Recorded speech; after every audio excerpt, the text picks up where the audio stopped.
Selamat datang kawan-kawan semuanya di channel Riam Biru. Terima kasih banyak untuk kawan-kawan semua yang sudah berkenan hadir di channel ini. Kali ini ada satu cerita datang dari Mas Sugeng di Kebumen. Mas Sugeng menceritakan tentang peristiwa yang sudah lumayan cukup lama terjadi, sekitar tahun 92. Jadi di tahun segitu, Mas Sugeng itu berprofesi menjadi seorang penjual gulali atau gelali kalau di daerah sini nyebutnya dulu ya. Gulali yang warnanya merah yang dicetak pakai cetakan batu atau semen itu ya. Ada bentuk ikan, ada bentuk burung, ada bentuk orang, kadang juga ditiup melembung begitu.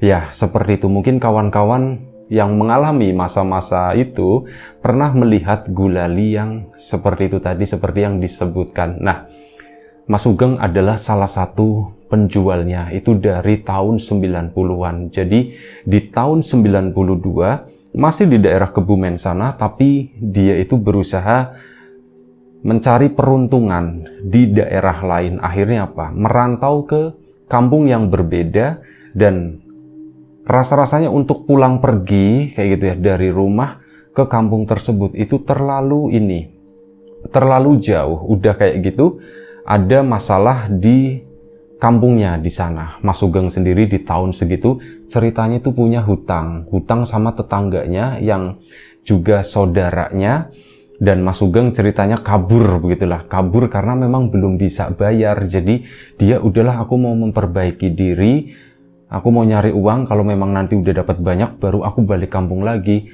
ngelunasin hutang-hutangku tersebut. Dan sebelum kita lebih jauh ke dalam cerita, mohon izin mau promo bawang gorengnya Wiji dulu ke kawan-kawan semuanya. Barangkali ada yang berminat, barangkali ada yang mau, nanti bisa didapat di Shopee, Tokopedia, atau channel yang lainnya. Untuk detailnya nanti bisa dicek di deskripsi video di bawah ini. Dan kita lanjut ceritanya.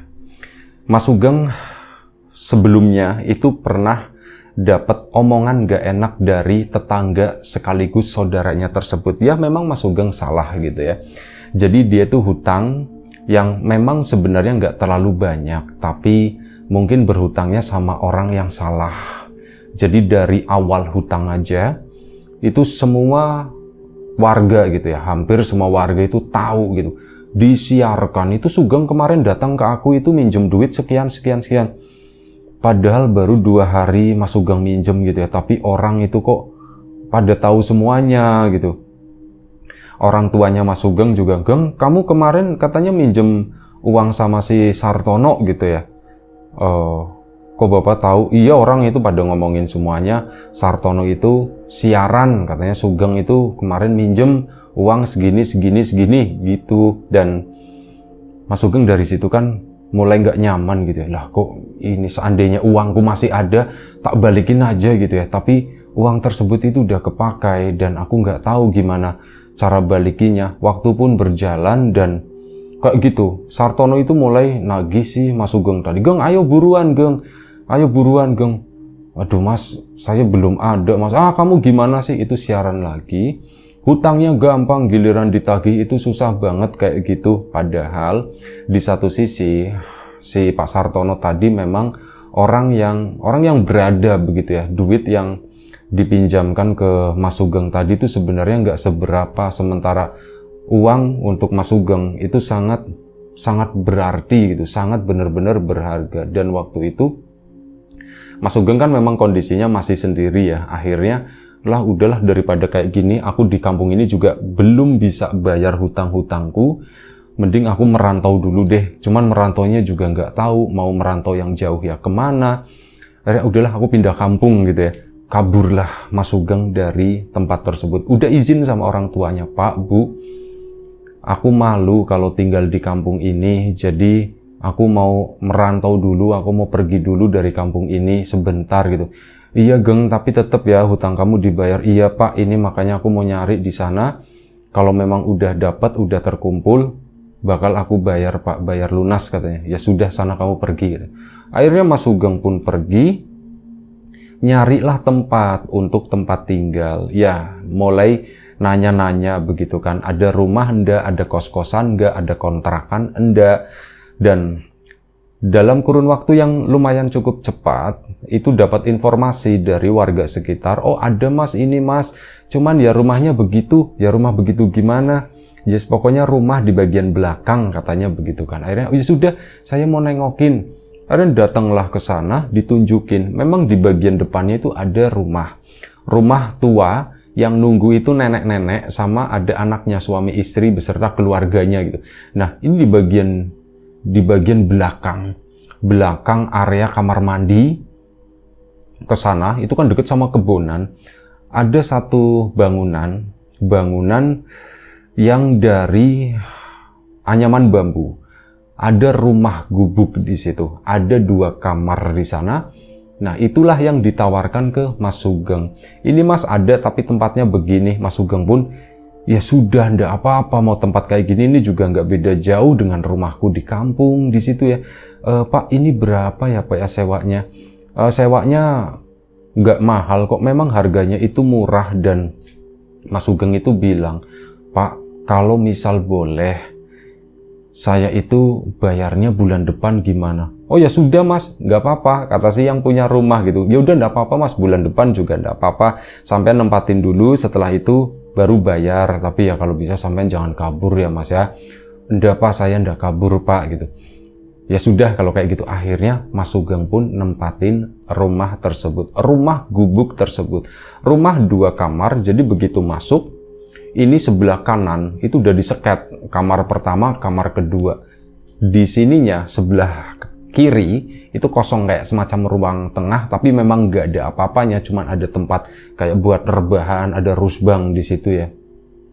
Di bagian belakang itu ada dapur, dapurnya pun dapur dari tungku, ya rumah ala-ala rumah dulu seperti itulah.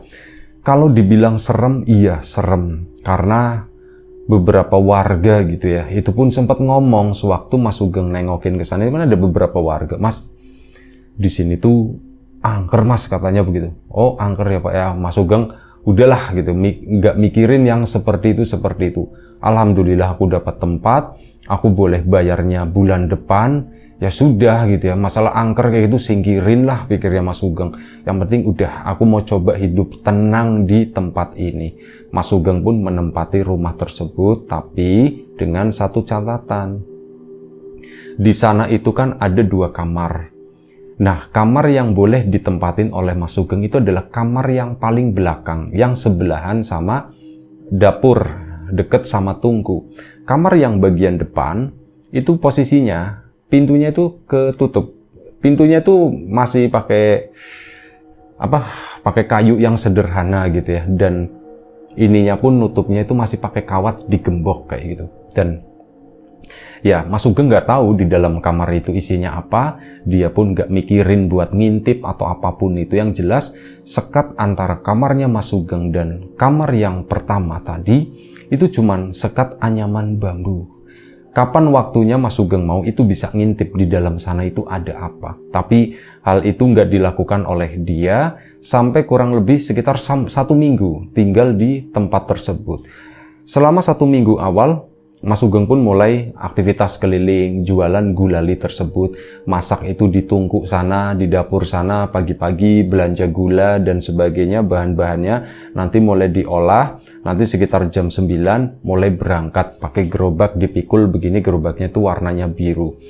Keliling-keliling kampung, alhamdulillah ada beberapa sekolah di sana sampai sore juga di tahun segitu, di mana anak-anak itu belum ke distract dengan yang namanya handphone atau apa. Sore itu selalu rame, bahkan dari siang hari pun rame. Yang namanya nyari uang menurut Mas Sugeng di tempat tersebut, karena belum ada yang jualan gulali di sana, itu cepet banget, banyak yang suka gitu ya.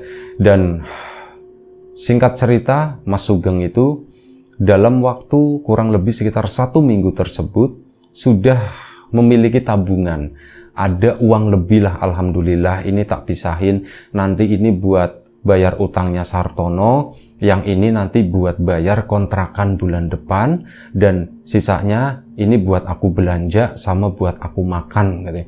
Jadi memang aku nggak punya tabungan, tabunganku itu buat bayar hutang sama buat bayar kontrakan. Hal itu dilakukan kurang lebih sekitar 1 minggu. gak berpikir mengenai tempat itu angker atau apa. Kehidupan itu terus dijalani dengan santainya oleh Mas Sugeng. Saat malam hari, rasa-rasanya misal jam 8, jam 9, itu sebelumnya Mas Sugeng sempat nongkrong sama yang punya rumah di situ ya, tapi di bagian depan sana ngobrol sama warga yang lain. Nanti jam 9 atau jam 10 Mas Sugeng ke belakang langsung bek tidur. Itu nggak inget apa-apa. Tidur itu benar-benar pules, mungkin karena saking capeknya kali ya. Dan setelah 1 minggu baru Mas Sugeng itu menyadari ada sesuatu yang berbeda, ada sesuatu yang lain dari rumah tersebut. Jadi pada suatu malam setelah lewat 1 minggu tersebut, selepas ngitung duit dan mengamankan uang tersebut disimpan gitu ya di tempat yang aman, diumpetin lah.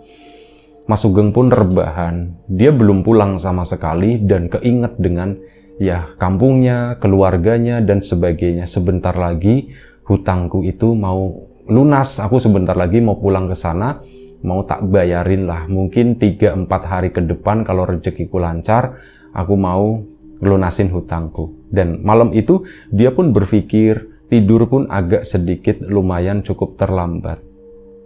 Mungkin kisaran jam 11 malam Mas Sugeng belum tidur. Nah di situ dia itu mulai mendengar ada benda-benda yang bergeser dan suara itu datangnya dari kamar sebelah.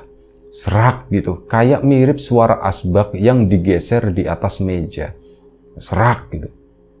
Kok ada yang bergerak gitu ya. Terus ada sesuatu yang jatuh mirip kain, brek gitu. Terus macem-macem lagi, ada bambu atau entah pensil atau apa, itu kayak yang jatuh ke atas meja, tak tak tak tak gitu. Macem-macem. Ada banyak suara di situ. Mas Sugeng pun mulai berpikir, itu suara apa ya di sana ya? Dan anehnya tuh begini. Mas Sugeng kan tidur, nggak ada listrik ya di situ. Listrik ada di ruang tengah di sana. Di kamarnya Mas Sugeng itu pakainya lampu minyak. Di ruang tengah itu ada nyalur sama yang punya rumah di depan. Itu ada bolam pun bolam ngiyip, sama di bagian dapur itu ada. Nah, di kamarnya Mas Sugeng itu cuma pakai lampu tadi ngiyip begitu. Dan Mas Sugeng karena penasaran gitu ya, dia pun ngeliatin ke arah dinding sekat antara kamarnya dan kamar yang ada di sebelah itu. Diperhatikan di sana. Lambat laun Mas Sugeng itu melihat ada bintik-bintik cahaya dari bilik bambu tersebut yang datang dari sebelah sana. Jadi seolah-olah ruangan sebelah atau kamar sebelah itu memiliki pencahayaan. Jadi keluar lewat lubang-lubang kecil gitu ya. Loh, di sana terang juga ternyata. Kan bukannya kamar itu kosong, kok ada lampunya gitu ya. Mas Sugeng pun penasaran, mau ngintip rasanya kok nggak enak, takut suaranya berisik, nanti ketahuan barangkali di situ ada orang atau gimana. Akhirnya apa? Dia pun ngintip ke situ lewat lubang kecil di sana kan, diintip memang bener loh, kamarnya ternyata terang, ada lampunya. Tapi habis itu dia nggak meneruskan, udahlah, itu bukan hakku, pikirnya Mas Sugeng, aku tahu batasannya, aku tidur aja. Tidurlah Mas Sugeng waktu itu. Malam itu belum terjadi apa-apa. Tapi setelah kejadian tersebut, Mas Sugeng itu merasa kepikiran saat lagi berdagang, itu siapa ya yang tinggal di sana ya? Aku mau nanyain ke yang punya rumah juga ndak enak lah. Udahlah biarin aja itu. Tapi kepikiran. Dan malam harinya, karena kepikiran, timbullah rasa penasaran. Aku itu pengen nengokin deh. Soalnya apa? Bunyi-bunyian itu datang lagi pas udah malam itu ya. Loh, kok bunyi-bunyi lagi? Kayak ada orang di sana apa? Kalau misal malam ada yang nempatin di situ, terus pagi-pagi buta dia udah pergi dan aku nggak pernah tahu gitu ya. Siapa ya kira-kira? Akhirnya apa? Mas Sugeng pun ngintip lagi. Kali ini ngintipnya tuh lebih serius. Memang benar kamar tersebut itu terang. Dan kali ini, intipan kedua kali ini, Mas Sugeng itu makin berani nyari lubang yang paling besar gitu, yang kira-kira bisa menjangkau ruangan itu seluas mungkin. Mata makin didekatkan, makin terlihat luas di sana di sebelah. Dan di situ Mas Sugeng itu melihat ada seorang perempuan. Seorang perempuan rambutnya panjang, dilihat dari pundaknya kelihatan sepertinya dia itu pakai kebaya warna coklat. Kebaya yang transparan. rambutnya itu bagus, hitam, legam gitu. Itu siapa ya? Orang belum menikah, usia udah cukup, ngintip ada seorang perempuan di sana. Betah yang ada Mas Sugeng. Itu siapa ya? Itu siapa ya? Aku pengen ngelihat mukanya, aku pengen ngelihat mukanya. Jadi ada cermin kecil di sana, tapi ketutupan sama badan perempuan tersebut. Jadi nggak kelihatan, mau tak lihat mukanya itu kayak gimana sih gitu. Ih, ternyata ada yang tinggal di situ. Dak dikduk gitu kan Mas Sugeng. Pikirannya makin nggak jelas, niat-niat jahat pun mulai muncul waktu itu. Tapi enggak lah, enggak. Udah, lupakan, aku tidur. Mau tidur pun rasanya susah. Kembali ngintip lagi ke sana. Duh, masih ada si perempuan itu. Padahal durasinya itu lumayan cukup lama, tapi seolah-olah perempuan tadi itu ndak beranjak dari tempat duduknya. Dari tadi di situ terus, kok nggak pindah-pindah ya, sampai akhirnya udahlah tidurlah Mas Sugeng. Nah, keesokan paginya, bukan pagi hari tapi sore hari, dan kebetulan alhamdulillahnya hari itu Mas Sugeng itu pulang cepat. Jam 3 sore itu udah habis semuanya. Akhirnya pulang, mandi dan sebagainya. Sore sekitar jam 5 nongkrong atau ngobrol-ngobrol dengan warga sekitar. Dan waktu itu kebetulan ada tuan rumah juga di sana, yang anaknya bukan neneknya ya. Akhirnya nanya-nanya, yang laki-laki gitu ya, Mas, nuwun sewu Mas gitu. Iya, kenapa Mas Sugeng? Saya itu bingung katanya. Loh, bingung kenapa? Itu di rumah belakang katanya gitu. Loh, emang kenapa Mas? Itu kan kayaknya cuman saya yang nempatin. Kok saya nggak sengaja Mas? Beberapa hari lalu kok mendengar ada suara gerusak-gerusuk dari kamar sebelah. Ya, karena penasaran ya Mas ya, soalnya kamar sebelah itu ternyata ada lampunya. Aku ngintip, kata si itu ya, aku tak intip, di dalam itu ada perempuan Mas. Itu siapa Mas? Takutnya, aduh saya ndak enak, saya kan laki-laki. Masa iya tinggal sama perempuan di rumah tersebut, terus kayak gitu cuman sekatnya kamar doang katanya. Saya itu ndak enak Mas, saya takutnya saya itu lepas, kata si Mas Sugeng. Si itu kan, Mas, kamar itu kosong Mas, kata si yang Masnya tadi yang punya rumah ya, menantunya gitu. Kamar itu kosong Mas. Lah, kosong gimana? Orang saya itu beneran ngelihat kok. Sampean ndak percaya, orang kamar itu kosong beneran Mas, beneran. Itu yang, aduh gimana ya jelasinnya gitu. Berarti itu siapa ya Mas ya? Waduh, nggak tahu, kata si itu ya. Saya sendiri itu juga nggak pernah masuk ke kamar tersebut, kata itu.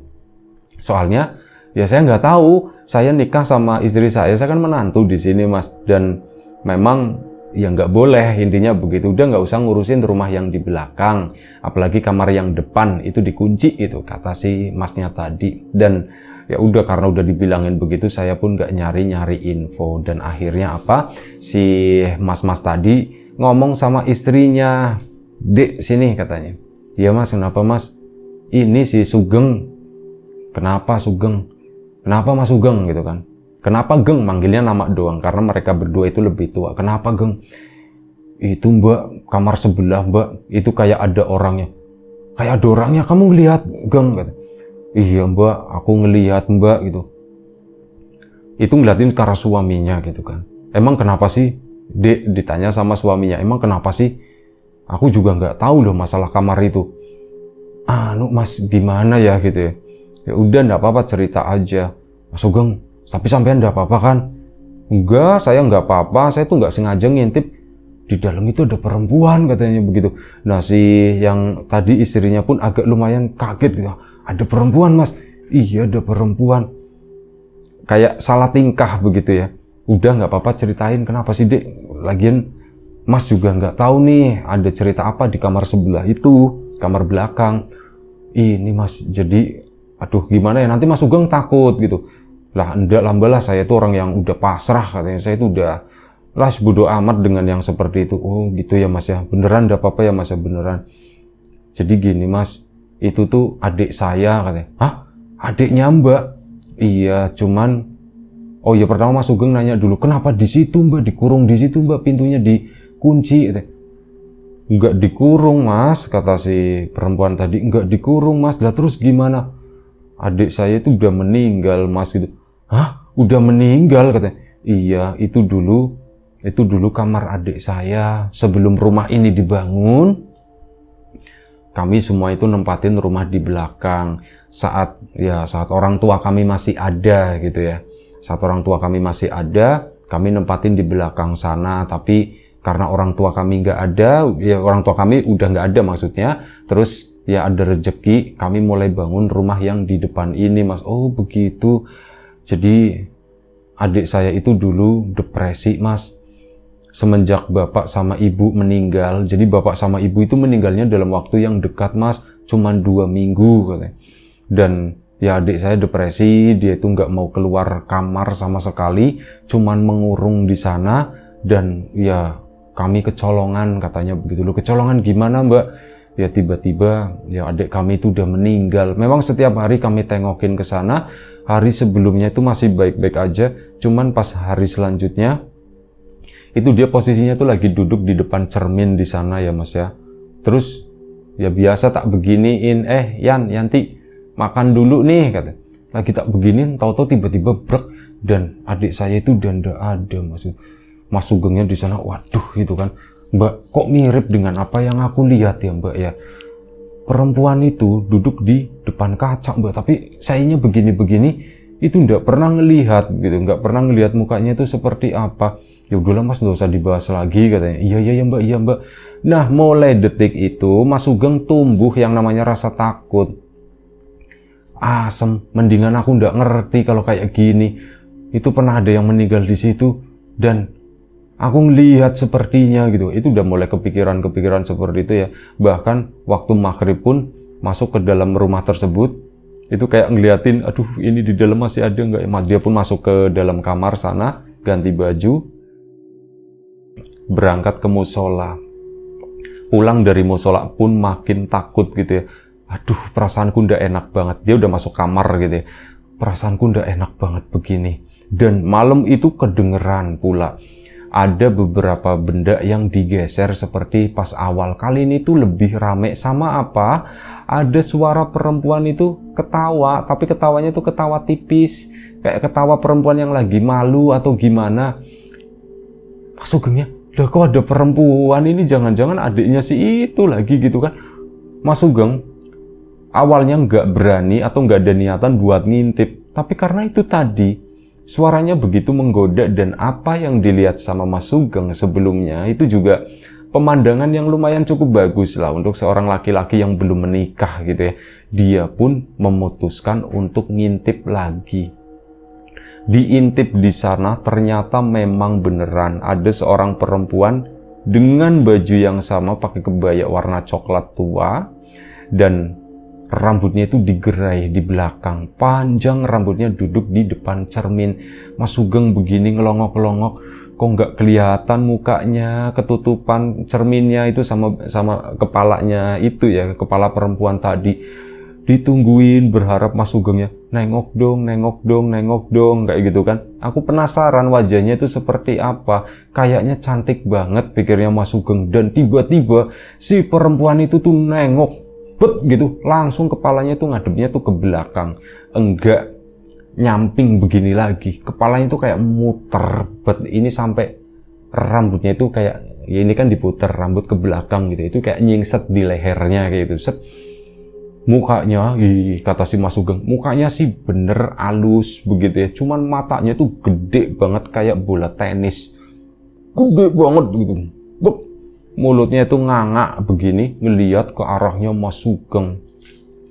Bener-bener sesuatu yang gak disangka-sangka, dia pun langsung mundur ketakutan naik ke kasur gitu. Dan saat saat naik ke kasur tadi, suara bilik ini, sekat itu tadi, seolah-olah ada yang gedor-gedor dari samping, kayak gitu. Dari pojok ke sana sampai bawah, muter-muter ngacak kayak gitu. Itu Mas Sugengnya kan ketakutan. Dia naik kasur dan sepertinya keputusan itu salah. Akhirnya apa? Dia turun, lari keluar. Keluarnya tuh lewat belakang ke sana, ngelewatin kebun. Dan saat lewatin kebun ke samping rumah tadi dan tepat di samping kamar tersebut, Mas Sugeng itu mendengar suara teriakan perempuan yang ngejerit bener-bener bener-bener kenceng gitu ya. Mas Sugeng pun takut, tambah takut, dia pun lari ke depan sana nyari kerumunan warga. Akhirnya di situ ketemu, kenapa Geng, Mas, itu Mas, aku begini gitu kan. Dan akhirnya malam tersebut Mas Sugeng pun tidur di posko di sana sama beberapa warga. Mas Sugeng karena udah ngantuk dan merasa tenang ada temannya, dia kan tidur duluan. Dan gak tahu mungkin kisaran udah dini hari ya, sekitar jam 3 atau jam berapa, Mas Sugeng itu dibangunin sama seorang perempuan. Kayak ada yang ngelutik gitu kan. Nah, ternyata di situ udah sepi, orang-orang itu udah pada pulang, nggak ada yang tidur di posko tersebut. Mas Sugeng sendirian begitu melek, di depannya itu ada seorang perempuan, tapi perempuan tersebut ngebelakangi Mas Sugeng. Bajunya sama, rambutnya sama, itu sama dengan kayak yang di kamar sebelah. Langsung trauma dengan kejadian tadi, dia pun lari. Bener-bener lari, kali ini tuh menuju ke musola sana. Untung di musola ada orang yang mau subuhan, mau siap-siap lah begitu ya. Di situ ditanyain, Pak nun sewu saya, aduh numpang di sini dulu sebelum subuhan. Iya terserah sampean katanya, nanti tak bangunin. Ya Mas Sugeng pun tidur di musola itu aman. Dan semenjak kejadian itu Mas Sugeng pun akhirnya memutuskan untuk pergi meninggalkan tempat tersebut karena udah nggak berani gitu ya nempatin itu. Kontrakan pun dibayar, tapi alhamdulillah yang punya itu baik, bayarnya itu kan belum full 1 bulan ya, itu ya sesuai ini aja, sesuai pemakaian gitu dibayar. Dan Mas Sugeng pun nyari kontrakan yang lain tapi nggak dapet. Akhirnya karena udah punya uang buat bayar Sartono, dia pun pulang ke kampungnya, hutang pun dilunasin, dibayar. Dan udah nggak ada omongan-omongan nggak enak. Akhirnya apa? Mas Sugeng pun balik lagi tinggal di rumahnya, tapi tetap berjualan gulali. Dan kali ini jualannya itu lumayan cukup jauh sampai ke kampung tersebut. Nah di situ Mas Sugeng lumayan cukup terkenal gara-gara itu tadi, gara-gara pengalamannya melihat sesuatu di rumah tersebut yang memang sebelumnya orang-orang pun bertanya-tanya sebenarnya di situ tuh angker kenapa. Dan menurut cerita warga, banyak orang yang misalkan lewat di situ sering mendengar ada suara perempuan, kadang ketawa, kadang menangis gitu ya. Dan suara perempuan tadi itu berasal dari kamar tersebut. Terus suka melihat ada seseorang yang lagi duduk dan itu mirip adiknya si yang punya rumah yang meninggal itu di sana. Makanya warga ya mungkin 1-2 orang yang melihat atau menyaksikan hal tersebut, tapi cerita itu kan nyebar dan bikin warga pun jadi ikut-ikutan takut. Akhirnya kayak gitu menganggap di belakang di rumah itu tuh angker, dan Sugeng itu berani tinggal di sana. Tapi akhirnya dia pun melihat seperti itu. Ternyata itu wujudnya tuh kayak gini. Itu kan bikin warga makin ini ya, wah berarti beneran serem gitu.